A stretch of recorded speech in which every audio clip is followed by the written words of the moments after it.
ఖాళీగా ఉండటానికి, బిజీగా ఉండటానికి, లేదా ఖాళీగా ఉంటూ నేను బిజీగా ఉన్నాను అని మిమ్మల్ని మీరు కన్విన్స్ చేసుకునేదానికి, అండ్ ఖాళీగా ఉంటూ ఏం చేయాలో తెలియక కానీ నేను బిజీగా ఉన్నానని 10 మందికి నటిస్తూ బ్రతికేయాలి అనుకునే వాళ్ళకి ఈ మెసేజ్.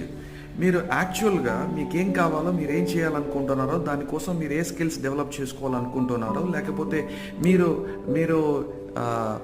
అసలు ఎలాంటి లైఫ్ లీడ్ చేయాలనుకుంటున్నారో వీటి మీద కాస్త ఆలోచిస్తే మీకు అర్థమయ్యేది ఏంటంటే, ఒకవేళ మీరు ఈ ఎక్స్పెరిమెంట్ చేస్తే ఖాళీగా ఉండటం కంటే, లేదా నేను ఖాళీగా లేను, నేను బిజీగా ఉన్నాను అని 10 మందికి చూపించుకునేటటువంటి ప్రయత్నం చేసే దాంట్లో ఎంత ఎనర్జీ ఇన్వెస్ట్ అవుతుందో అంతకంటే చాలా తక్కువ ఎనర్జీలోనే మీకు కావలసినటువంటి రిజల్ట్స్ని, జీవితాన్ని మీరు సృష్టించుకోగలరు.